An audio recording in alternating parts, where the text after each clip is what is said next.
Hi, so I'm here with Sierra Moore, who is currently in Warsaw, and you had a game yesterday. It hmm probably didn't go as planned, right? No, it did not. Yeah, but it was in a string of three games during 6 days, if my Yes, math is correct. Okay. How do correct. you how do you stay fit to just sustain that sort of well, what's the word I Uh, want to use? Maybe stamina. Stamina. Yeah, yeah, yeah. Good. Yes. Thank you. Okay. Yeah. Yeah. Um, yeah, it's hard when, especially because this whole entire season and while playing in Poland with this team, we only are used to one game a week. It's not like we're playing a Euro Cup or Euro League season where you are used to having multiple games during the week. So it was kind of different from us. We are playing in the EWBL, but it's kind of a different format that we play in like tournament style. So that's why we had two of the games during the week, and then we had our regular season game, Hmm. the Polish season, at the end on Sunday.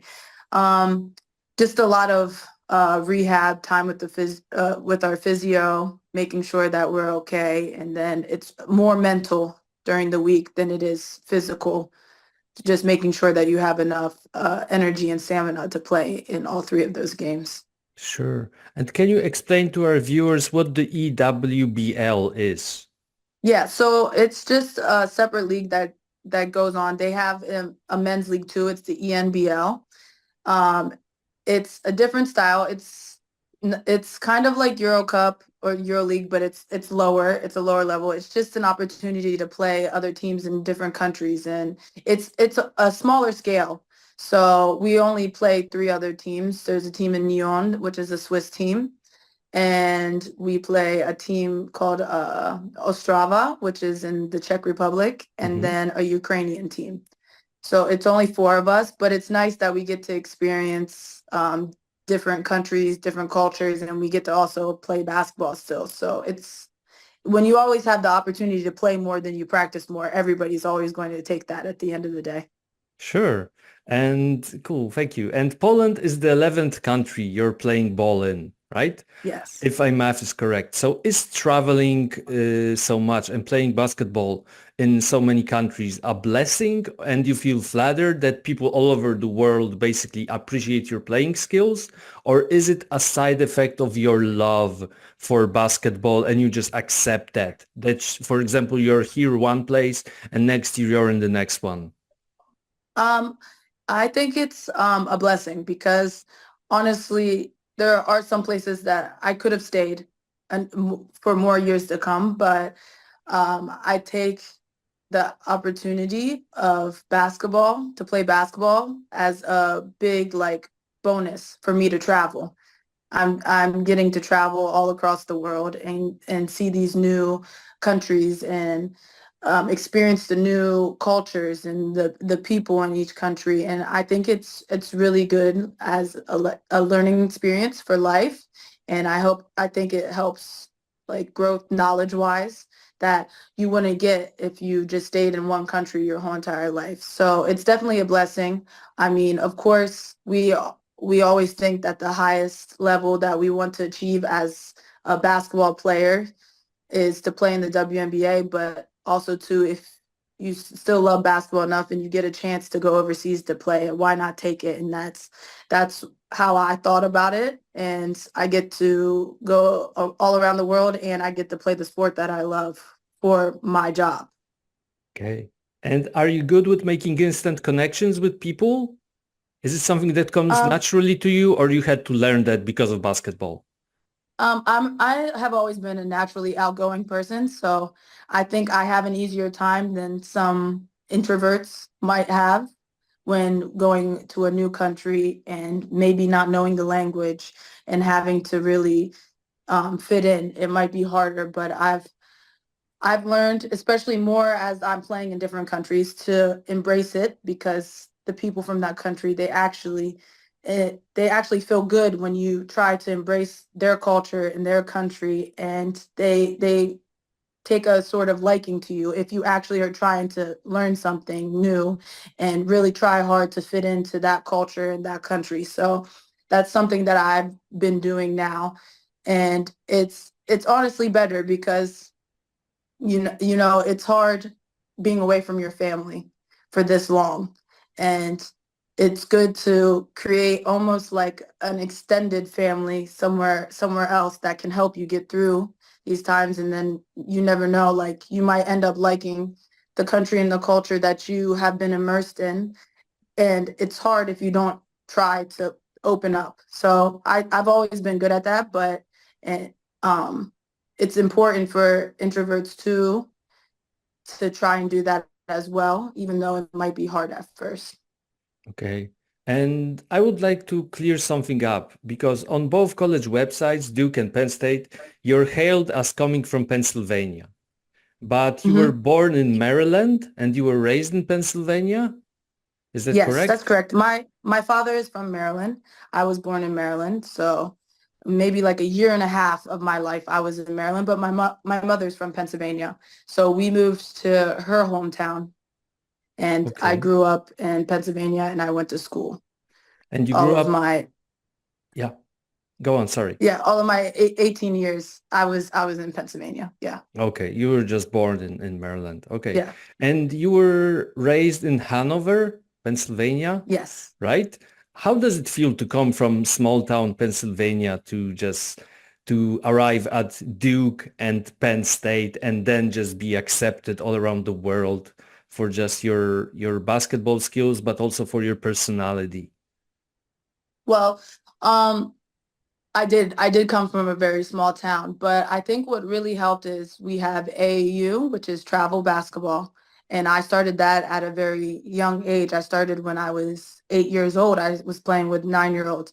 So that kind of gave me a chance at an early age to travel to different states and play basketball against girls that I probably would have never got to play against unless I was playing travel basketball. And usually travel basketball is for girls or boys that really take the sport seriously. They have other travel teams for different sports as well.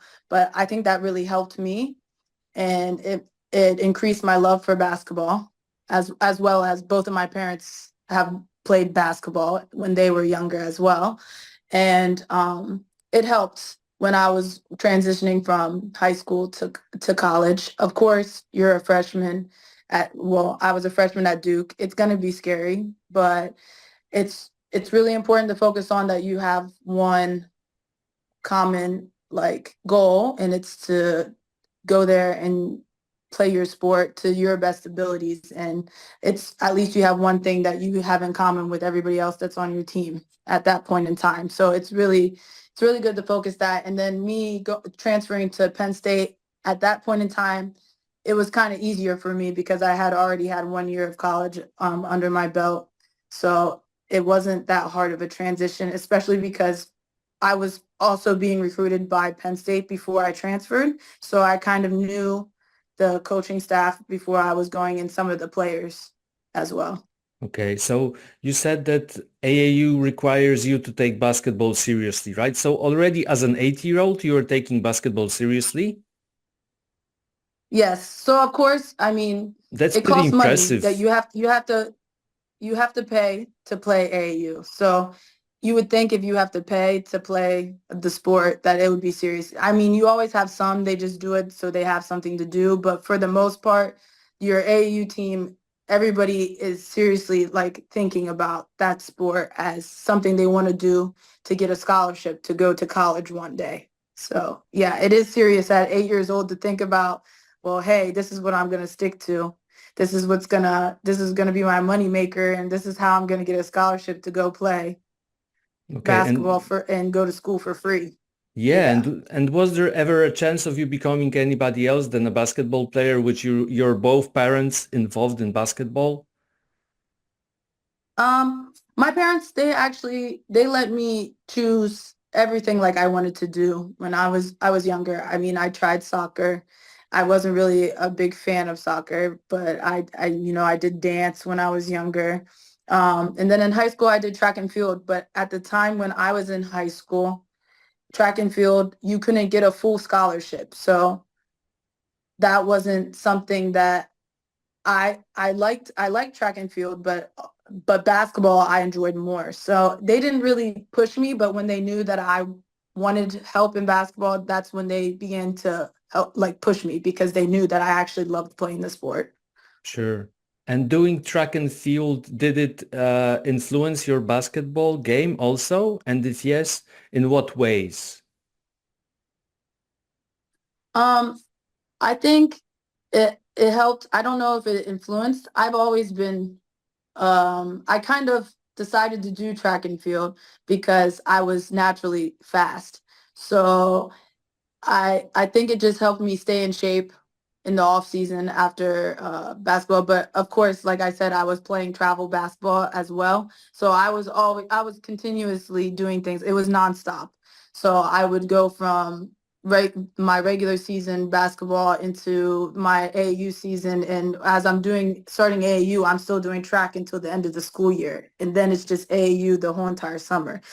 So, I mean, of course, it helps running, staying focused, but track and basketball, they're kind of two completely opposite sports. I mean, yes, you have a team, but you're really competing individually in track. But with basketball, you have four other people on the court with you at all times. So it's a little different unless you're running in a relay.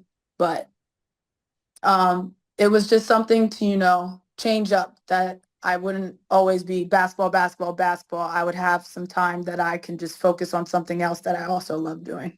Sure. And let's talk about your high school career for a moment and your achievements, right? Because I'm guessing that you were recruited at AAU, but I mean, or was it in high school? Was it more it was based on your high Um, school achievements or more about AAU? it was the bigger schools, the major Division One Mm-hmm. schools was with my AAU team. Okay. I had smaller offers like from smaller schools through my high school, but yeah, from the majority came from the AAU circuit. Yeah, because your high school career, I mean, McDonald's All-America contest participant, right? Gatorade Player of the Year in Pennsylvania as a senior, top 50 recruit in the country. What do you remember from your high school career before we will get to the way you were recruited at AAU? Yeah. So like you said, I came from a very small town. So it's hard if you don't play I'm AAU from a travel small town as basketball. well, so I can relate. Yeah, yeah, yeah, yeah. Yeah. So it's hard to get recruited because how is somebody gonna see you really if you're from a small town? And that's why it was really important when I knew I wanted to take basketball seriously to play travel basketball because that's the only way that you're really going to get recruited. You're really going to get seen. And actually, me playing for the Philadelphia Bells, really my last year of being able to play AAU basketball helped me essentially get Gatorade Player of the Year and for me to get a vote to be a McDonald's All-American. So it was a really big part in what made me get all of those accolades because without playing AAU, I wouldn't have been that seen. And I also wouldn't have had the amount of offers that I ended up having when I was making my choice. Okay, and why did you pick Duke out of all the offers that you had? Well, I think as I was getting down, narrowing down my decision, I had decided that I wanted to play in the ACC because you have different conferences. Hmm. And I really took a liking to the ACC conference at that time. So actually, Can you tell my me why? top I'm sorry. four out of my yeah, it was one of the strongest conferences at that time. That's when Duke and UNC and Hmm. um, Maryland, Maryland was still in the ACC at that time. So you have those three powerhouse schools, and I was being recruited by all three of them. So I'm also I'm a bit of a nerd, so I really like the idea of Duke and the education wise. I mean, my mother's a teacher, so I was always in the books first. Everything was always about education first. So I wanted to make sure that I would go to a school that I was going to get a top education. And of course, Duke is very top, and it's also good, well, great at that time in basketball. So Hmm. it was kind of like a win-win for me. So that's what I went into choosing the place I went to. Okay. Can you tell me more about your nerdiness? What is it like you're into science or like what interests you? Is it I'm more of a math? grammar language. No, I'm terrible at math. And Duke was is more like a liberal arts. Well, they have two sides, but the liberal arts school is what I really liked. And I wanted to major in linguistics, which I ended up switching schools. And when I switched, they didn't have linguistics. But I Duke was a paper-based school, and I've always liked to write. I'm a Hmm. big reader, writer. So that's why I really took a liking to that. I've always wanted to be an English teacher at the end of my basketball career. And at Duke, you minor in education and then you pick a major. So I really like that idea. So that was a big part of me picking that school. Okay. Do you still write? And if yes, what do you write? Like essays for Um, yourself or travel logs? I I mean, I'm a big people. I don't really share it with people, but I'm a big poet. So I That's write a cool. lot. Yeah, so I have a lot of books that I write in. And I took a big liking to that. I was always the person in school to help people if they needed help with their papers. I've always liked that. My mom, when I was younger, she would give me a word a week from the dictionary. I liked doing things like that. She likes to read as well, so um, that was really fun for me. Those were the type of things that I like to do. That was fun. It might not be fun for everybody, but it's still fun for me, and that's also a reason why like playing overseas in different countries is so interesting to me, like hearing the different languages and how this language became this way and what is related to our language. So it's also a fun thing that is like an add-on that I get to Hmm. experience every country I get to go to. I get to learn the history of their language as well as playing basketball. So I really enjoy that. So you're also like a nerd for sounds, like pronunciation, as well as slang, Yes, stuff like that. yes. Okay, okay. That's really, Yes, really cool. I love things like that. And I actually think I have more friends that are foreign than I do from America now, because I speak so slow now. When I go home, they ask me why I'm speaking so slow, and I say, "Oh, because I'm so used to talking to my foreign friends, and I want to make Yeah. sure they can understand everything that I'm saying, and I can learn from them what they're saying. Because as a natural native English speaker, I think I'm speaking slow, but to them, I might be speaking 100 miles per hour. So Hmm. it's great to just kind of listen to their language and then listen to when they're speaking my language and how everything works out. I've always been Okay, interested in that. cool. Do you also have like a favorite poet, if I may ask that, or like a favorite poets? I always I always liked Edgar Allan Poe.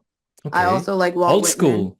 Okay, very Yes, old I'm school. big old school. So Yes. free Yeah. verse is your stuff, right? Yeah, free verse I really like. Yes. Have you read Rimbaud, Arthur Rimbaud? Like he originated free verse. He's really cool. He has this collection of No, I poems didn't. called Illuminations and it's really awesome. Okay, I've heard of that, but I don't think I've ever read it. But Yeah, yeah, I should he definitely was list. I should add that to my list. yeah, Yes. yeah. I think he ended his writing career when he was still a teenager and he just got into different stuff because he said that he Yeah. wrote whatever was there to write and he just quit, which is Okay. like super cool. Okay, so after your freshman year, you decided to transfer to Penn State. May I ask why? Were you homesick or were there different reasons? Definitely different reasons. Okay. Yeah, I mean, I don't mind sharing it. It was I think it's really important for people to know this now too. It's actually a lot easier to transfer now than it was back then. Um, but it's really important that you get to know the coaches before you are going to the school. It's not all about the school and the basketball team itself. And I thought just academics would be enough because I liked Duke as a school, but also too you're going there to play the sport you love, and if you're not loving playing that sport there, then it's probably not a good place for you to stay. It was really hard for me because I don't want anybody to ever think that I'm quitting because I'm not one to back down from things, but you also have to think about your mental health as well. And at that point in time, I wanted to play basketball and I wasn't really given the opportunity to play basketball the way I wanted to. So I thought at the end it was just better for me to go somewhere where my position that I play was appreciated and I would get to do what I got recruited to do. So it was really important for me to transfer, but the transfer rules were different there back then, and there was no portal like there is now, Mm-hmm. and you weren't allowed to reach out to coaches. So I had to ask for help from my AAU coaches to actually speak to other teams, and really the coach that you had at that current moment could block you from going places because originally I really wanted to transfer to Louisville, but my coach at Duke had blocked my opportunity to go there because of a coach that was at Duke when I was being recruited. She had left before I Mm-hmm. got to Duke, and she had went to Louisville as one of the assistant coaches at the time. So that's somewhere I really wanted to go, but she blocked it because the year I would have been able to play, Louisville was moving into the ACC. Mm-hmm. Okay. So I'm guessing she didn't want me to be on a team where she would have to go against me during the regular season. But also too, there was the rule that you couldn't transfer in conference. So I had to pick a school out of conference, and that was really hard because at that time, like I had said, all of my four of my top five were ACC schools. So it became very difficult for me because the only school that wasn't in the ACC was Penn State, which I liked, but it kind of just limited my choices that whether, oh, I hope Penn State still wants me, or I don't know how I'm going to find a school that will take me without being able to contact them and only relying on my coaches from AAU and my high school coach to help me. So it was really difficult at that time. And at least I was able to transfer to Penn State. And maybe it wasn't like the ideal, but I did love my time there. And I loved my teammates there. So at the end of the day, it all worked out. I got my degree and I had a good time at Penn State. Yeah, yeah. And so but you also suffered like a serious knee injury, right? And you Yes. missed a whole junior year. How did injury impact you basketball wise, as well as how did it impact your mental health? Yeah, it was tough because I just went from being at Duke, didn't really get to play that much, then having to transfer and the rules where you had to sit out. So Yeah. I was so eager to play the year after that. And that was my first real year of playing. So after my first full year of playing at Penn State, going into the next season, it was in October. At the end of October, it was a scrimmage against another team. Um, I was ran into, and my knee was taken like blown out, but it was just thankfully my ACL. And since it happened at October, it would take me a whole nother year. So I ended up missing a whole nother year, which was hard basketball wise, especially because I was just getting my confidence back from not playing at Duke that much and having to sit out a whole year and then getting to play and finally feeling good again. And then all of a sudden you have to stop again. And um, mentally it was hard knowing that I actually was thinking, I was trying to compare, is it harder to sit out when you're injured and you can't do anything to help your team, or is it harder to sit out and you're not injured and you just have to sit out because that's the rules? And uh, I was trying to help the team any way I could, but the one good thing I can take out of it is it gives you a different perspective sitting on the sideline, seeing the game kind of in a coach's perspective that you wouldn't see actually being on the court all the time. Hmm. Rehab was hard, but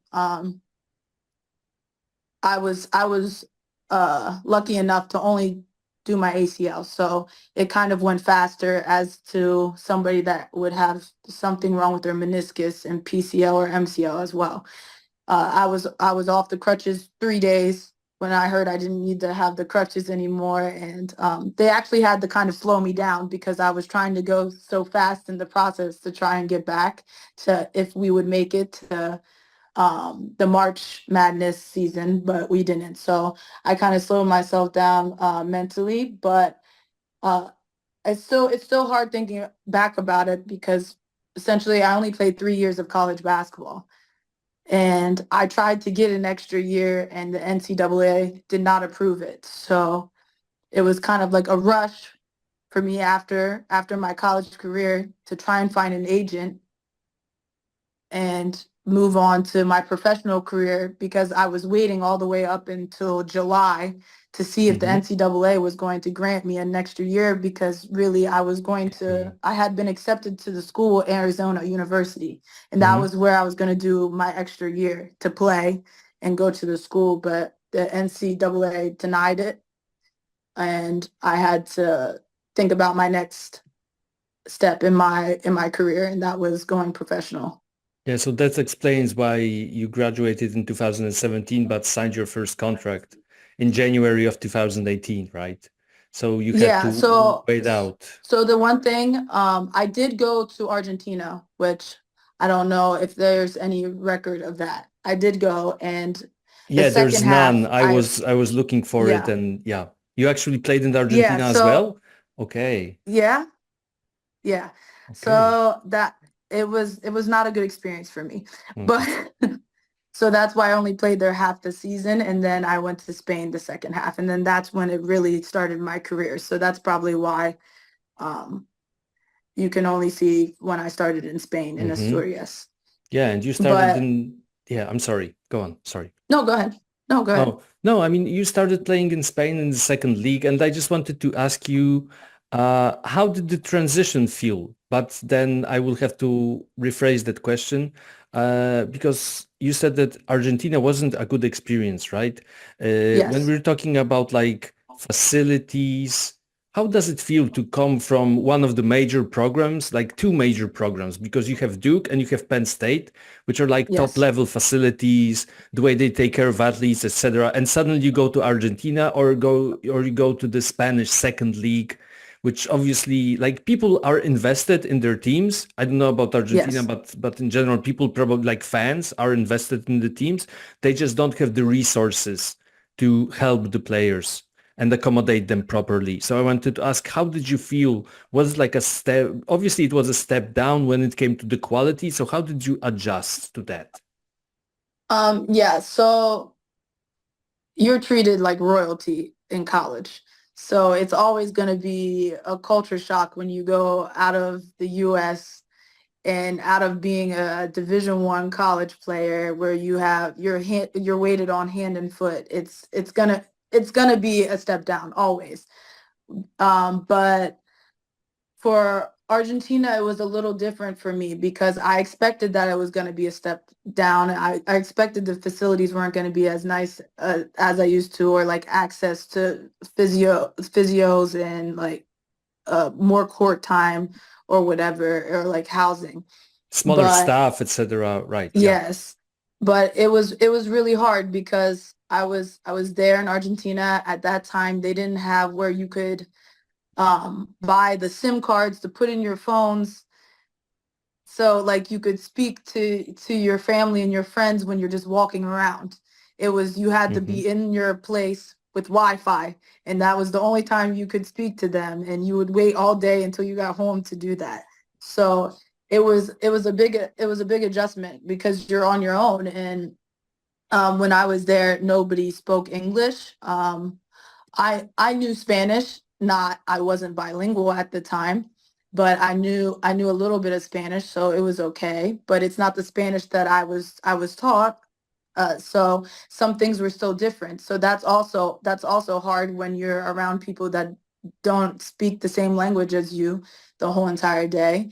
And the only language that you guys share in common is basketball language.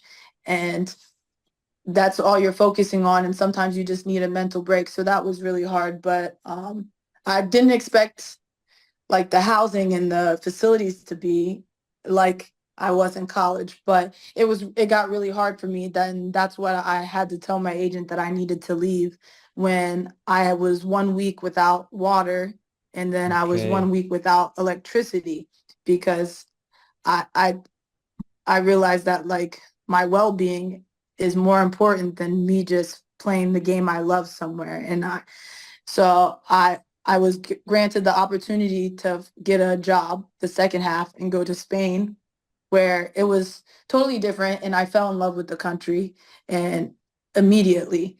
And I love Spain as a whole country. I would even live there when I'm done playing if I had the opportunity. And of course, the facilities still aren't the best, but it was a more welcoming environment for me there. And it was better because that's the type of Spanish that I spoke, so it was a little bit easier.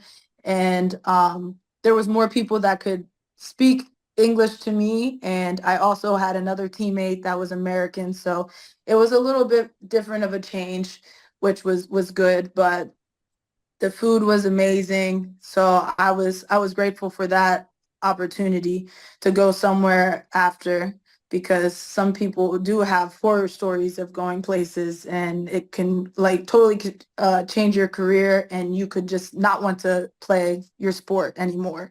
So Spain, Asturias, Adba, which is the team that I play for, they completely saved me from like not wanting to play anymore. So Okay. that it gave me hope.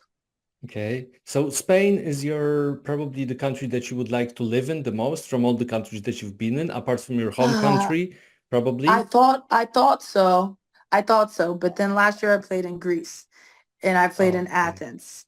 And I never thought that another country would top Spain, but Athens in Greece is Greece as a country, Athens as a city, because that's where I was. I was in Kallithea, which is right beside Athens, center city Athens.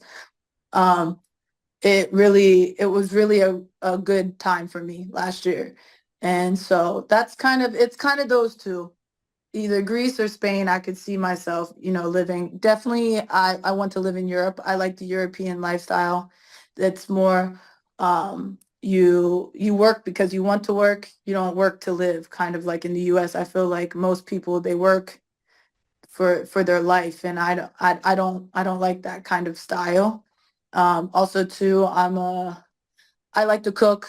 I like to do that in my spare time. So I'm really into food and produce, and just everything is fresher in Europe. They take more of a liking to making sure you get the good organic things. I like that can go to the grocery store every single day.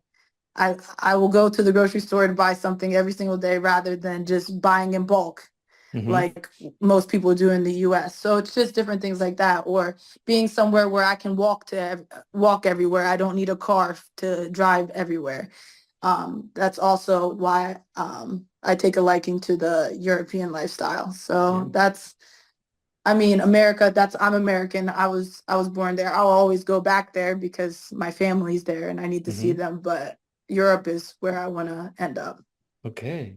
Okay. So you're, and what was the country that was the most fun to play in when it To comes play to, in. so was it the same like Spain and Greece, or like Um, you had a great team, great coach, and it's sort of made up for, I don't know, any inconveniences that you might have in the country. Yeah.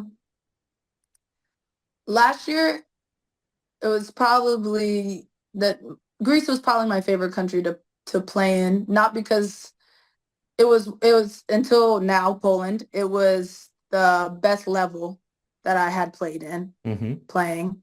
Um, I really enjoyed my teammates. I got along with them. I really enjoyed the other American that was on my team.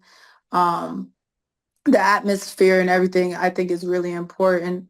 Um, and we did well. We were underdogs and we ended up finishing third place. So that was really important for the team. Um, we qualified to play in Euro Cup this year, but unfortunately, my club they're a small club, so for us to do as well as we did was really great. But it's not enough money because you need money to be in Euro Hmm. Cup. Yeah. So it was a shame because, of course, I would have loved to be back there to play in Euro Cup since I've never played in Euro Cup before, and that's a goal of mine before I'm done. But yeah, Greece was a really good time.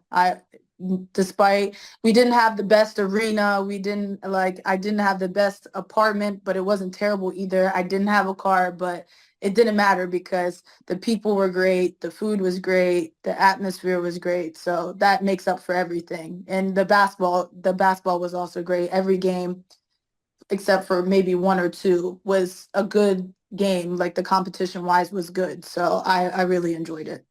Okay. And I also want to ask you about your crazy stat line from your 5 games in Saudi Arabia. Is it Yeah. true?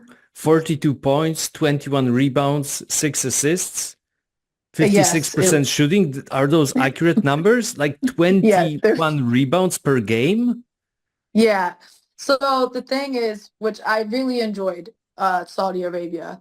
I feel like people are scared maybe to go over there because they don't really know, and they had just opened up for tourism maybe 6 years ago, I think, or something like that. So people don't really have that much information now. They might do now, might have more now, but it was a great experience for me. It was only like a tournament setting. Hmm. It wasn't like they had a full season because I think now it's their seventh year of women being able to play sports.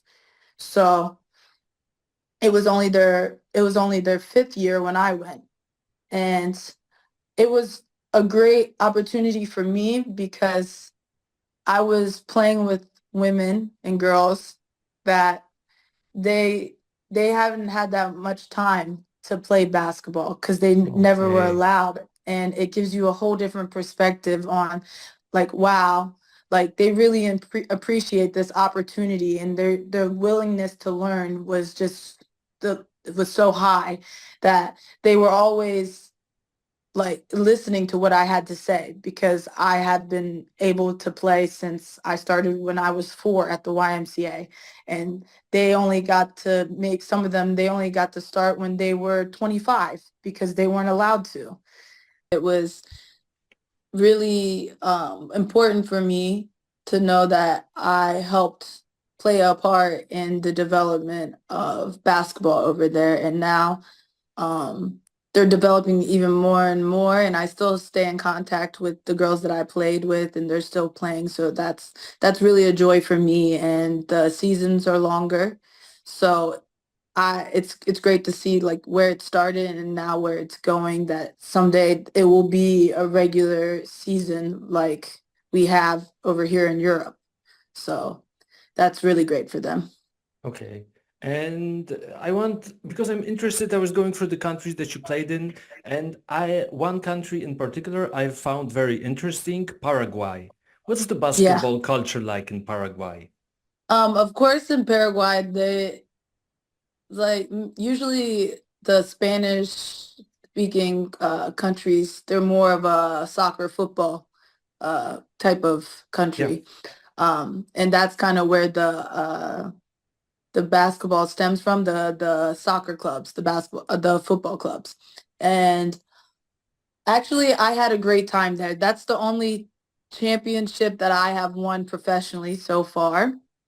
Um It was it was a small league, but it was just for our summer because of course where they are, their summers are different. Like in Australia, they have different summers as well. So it was kind of going into their fall winter season. Um, but it was a joy. It was kind of a spur of the moment thing. I had just finished my first season in Spain, and I came home, and I told my agent, I'm bored being home. I would like to still play basketball. If there's any summer leagues that I can go play basketball in, and he's like, oh, actually, there's this place, this team in Paraguay. If you would like to go, and I said, yeah, why not? I wouldn't play basketball. I'd rather play basketball than just train here. What's better than training, actually getting to play in games? So it was a whole different experience, a whole different culture. It was tough basketball where you were getting fouled, but it didn't matter. You had to finish through the contact, kind of like how old school basketball was before, they kind of had to scale it back that you couldn't really get handsy with people like you could back then. And of course, I was the only American on my team, but there was another foreigner. She was from Spain, and we were not the team to be picked, but we were one of the better teams in the top two. But so it was really great that we could come out on top and win the championship. And it was just a nice little snippet in my life of playing around the world. And I never would have thought that I would go to Paraguay. Nobody really thinks, oh, I'm gonna take a trip to Paraguay. So it's great, and that's why I love playing professional basketball, because you can be in places that you would never think of going, like Saudi Arabia as well, who really thinks to, unless you have a corporate job, to that you would be in Riyadh in Saudi Arabia or Ascension in Paraguay. It's just not places that are the hot destinations for vacation. So it's great that as a professional basketball player, I get to experience those places that are actually so beautiful and wonderful in their own ways that you wouldn't get to see if you were just a person with a corporate job or a job that isn't involving sports. Okay. And you said that you like to cook a lot, right? What's Yes. your, like, maybe not favorite, but what's the meal that you're most proud of that you can cook? What's the dish that you're most proud of? Um, I'm not sure, but actually, my roommate asked me to make chili tonight, just a regular bowl of Texas style. I guess they Mm-hmm. would say Texas style because um, I guess over here in Europe, it's not normal just to eat a bowl of chili with beans and Yeah. without having something else. Or, I mean, we usually, might have cornbread or something on the side. So, uh, I think I'm pretty good at that. I'm going to make it, but I really like to make. I'm a big fan of fish, so I really like making salmon. I make good salmon. I also am pretty good with stir fry as well, making chicken stir fry, which I enjoyed doing. But I think I always enjoyed cooking, but with the amount of time that you have overseas, you really can just do things that you always had a liking to that you never really had time to. So being able to cook almost all of my meals is really great because I have a lot of time to really put into them what I want to put into them, and also with using different ingredients everywhere you go that you might not have in the US, or having to substitute things that you have in the US and you don't have in Europe is always fun for me, and going to the grocery store and trying to find the ingredients you need and it's in a different language is really fun for me. Okay. And the last question I have is, what are your plans for your post-basketball career? Because you wanted to teach English, right? You said Yes. earlier. So is it still a plan, like teach English in Greece or in Spain? Is this the Yes, goal? it's still a plan.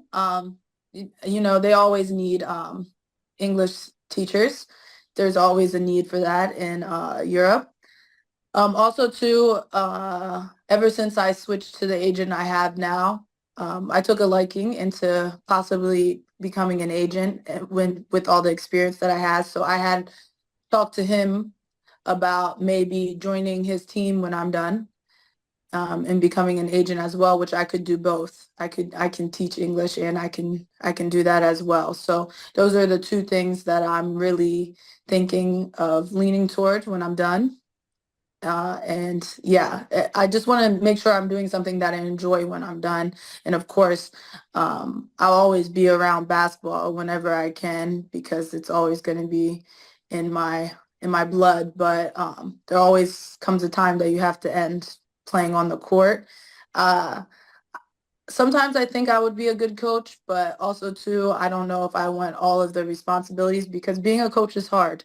I could Yeah. see myself being a coach at a younger level when they're just beginning to develop and not at a serious level because I think that time that period of time is really it's really important, but it's also time that you have more wiggle room to try new things to see which is the best way for each child, how to help them develop in that sport. So I could see myself also doing that, but it's just a little side thing. It's like I said, it's a really hard job being a head coach at a high level. So um, I don't know if I would have so much enjoyment in doing that. So I'll leave that to my friends and my colleagues that want to do that. And And you can I provide them with commend their efforts. players. Yeah, you Yes, can and I just can provide them provide with them with players. players because Yeah, I've been making enough connections to help in that way. sure. Okay, so thank you for finding the time to talk and good Of luck with your course. chili. I'm Yeah, thank you. it's gonna be great. Okay, thank you. Yeah.